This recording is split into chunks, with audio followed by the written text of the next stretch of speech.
and one motivated lawyer. Dr. Halloran. Ethan, what are you doing? We really need to talk. Listen, buddy, you can't talk to him. He's my client. You're suing him. My folks want to put me back on my meds. Well, you should do it. You need that medication if you're not in therapy with me. This is completely ex parte. I need you to stop talking with him. I'm very sorry. Okay, then I want to drop the case. I want to settle. No, you can't do that. Why? Why not? I saw the paperwork. I'm the plaintiff. Only on paper. You have to speak with your parents. What the hell are you doing? Listen, we weren't doing anything. Relax, Claypool. Get in there and go and sit with your mother. Look, can we just talk? Objection. Sustained. Move on, counsel. How did you first find out that our 16-year-old son, Ethan, was visiting a prostitute? Ethan had cashed a $7,000 savings bond. When we confronted Ethan, he told us Dr. Halloran knew about the prostitute and thought it was a good idea. What was your reaction? We were infuriated. We pulled him out of therapy immediately. Isn't it true that while under the care of Dr. Halloran, Ethan managed to reduce his medications? Yes, but that was before we found... And you yourself told Dr. Halloran that you were pleased with the progress. I realize that. Yet you and your husband severed the only positive relationship Ethan's ever had with a psychiatrist. Tell me, Mr. Hill, what would you do if you discovered your son was visiting a prostitute on doctor's orders? Suggest that Ethan see a prostitute? Of course not. Ethan did that on his own. Well, when you found out, did you try to discourage him? I mean, did it even occur to you to give his parents a call? As his therapist, Ethan trusted me not to stand in judgment of him. He was getting enough of that at home. Okay, but where do you draw the line, Doctor? I don't understand. All right, let's say Ethan came to you, told you he'd robbed a bank, but it made him feel better. Do you think you might share that with us? Or would you just say, oh, break through, keep up the bank robbing? In your opinion, did you find anything dangerous or harmful about Ethan's relationship with this woman? Well, it's not ideal, but I think it boosted his confidence.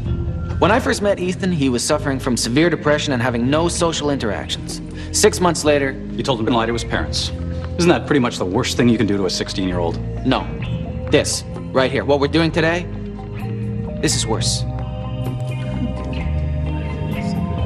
Mr. Hill. Hey, we need to talk. Listen, no, we don't. We can't. I told you that. I found out a way for you to win. Put me on the stand, because who knows better than me how good a doctor Dr. Halloran really is. You can't be speaking. I told you before. Please, talk to your parents. No, you met my parents. I can't talk to them. Oh, wow. Okay, incoming, kid. No matter what happens, just agree with me and play along. Hey, what's up, Larissa, girl? Kevin, I'm not talking to you. You shouldn't be talking to me, I know, because what I did to you was really bad. And that kind of behavior definitely doesn't deserve a second date on Saturday at 8 o'clock. Think I don't know what you did, Kevin? You dumped me in that cab so you could hit on that girl at the bar. What? What? That was my business manager. Who's this? Ethan Claypool, concert pianist. My client. And he's a prodigy, actually. Right. So the work emergency that I was speaking of before you was... He was negotiating my next recording record contract with yes. the Berlin Phil Orchestra. Which is, you should check them out. But So that woman... the woman, see, I can't talk about that because that's a specific... Isn't that like attorney... Right, a client-attorney privilege, so I can't tell you. But Saturday, okay, is what we should talk about. You're so beautiful when you look at me. Like, can you please give me a second chance? Can you, what do you... Yeah, I think I knew you would, because you're so... you're beautiful. Call me. Of course I'll call you. Why wouldn't I call you? You're good. That was really good. You know why? Dr. Halloran. Man, I'm telling you, before I met him, I couldn't talk to anyone. My parents had me on all these meds, antidepressants, beta blockers, but now I know who I am. Just, okay, put me on the stand. Let me help out Dr. Halloran so he can keep helping me. Prostitute was my fault. It was my idea. I blame Dr. Halloran because I was too afraid to tell my parents the truth. Now, your parents have accused Dr. Halloran of not giving you the proper care. Do you agree with that assessment? No. Dr. Halloran was the best thing that ever happened to me, and they sent me to a lot of people before him, but with Dr. Halloran, I started to feel normal. So, I guess you got it all together, don't you, Ethan? Hey, Judge, can I get a glass of water, please? Take your meds. Don't take your meds. What difference does it make, right? Objection, Your Honor. Sustained. Either ask a question or sit down, Mr. Claypool. You think the world of Dr. Halloran, don't you? Want to know what he thinks of you? Oh, no. Okay, this has got to stop now. Dr. Halloran's notes dated November the 8th. Ethan is maladjusted. Objection. And has a pathological need for approval. Your Honor, the plaintiff is badgering the witness. Sustained. Why would you say those things? Tell the court what happened when we stopped you. Come on. Don't make me answer that. You fell into a hole, didn't you? Didn't you try to hurt yourself? You had a knife. Ethan, what did you try? Tell the court about your fillings.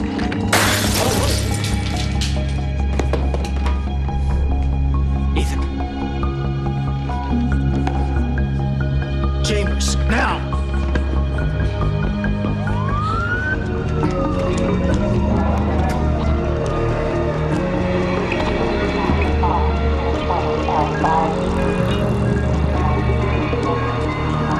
Oh, jeez. How do you like me now? What you doing, man? What do you think? I think you're upset. I think your mom and Dr. Halloran are down there. Should probably talk to him. Oh, talk to Dr. Halloran. You heard what he wrote about me. Yeah, he was just being your doctor. Some doctor. He knew what was going to happen in that courtroom, and he just stood there and let my dad go at me. That was my bad, Ethan. I should never put you on the stand, and I'm sorry. You see my mom in there? She couldn't even look at me. Neither of them can. It's like they can't stand what I am. I'm a mess. And my parents won't put up with a mess. I know, because I won't either. Hey, I'm done. Hey, Ethan. Everybody's a mess. Ethan, you don't want to do this. Don't make this mistake. You're a good kid. Oh, you got a good personality. You're funny. You're confident. I saw that. You showed that to me. That's not me. My parents have their way. They put me on my meds, and I need my meds. No, come on, man. That is you. I saw. 2 years. Okay? What? You'll be an adult. You'll be 18. Your parents can't tell you what kind of meds to be on, what doctors to see. Halloran, he'll still be there if you want. It's only 2 years, Ethan. 2 years. Yeah. What do you want, man? I want to be 35 years old and have this just be some amusing anecdote from my past. Okay, and let's get out of here. You scared me. I'm so worried about you. First thing we do, we get you back on your meds. No, first thing we're gonna do is sit down and talk about what's best for Ethan. All of us. I'm willing to help if you want. You've got to be kidding me. That's what's happening, Mitch. You can either be part of the conversation or not. Your choice. Let's go. Just give me a second. Hey. You know, you really weren't supposed to be talking to me up there. What's that called? Ex parte. Right, ex parte. There are rules against that kind of stuff. You gotta watch out for that. Smart ass. Listen, when you were up there, what made you ask for me?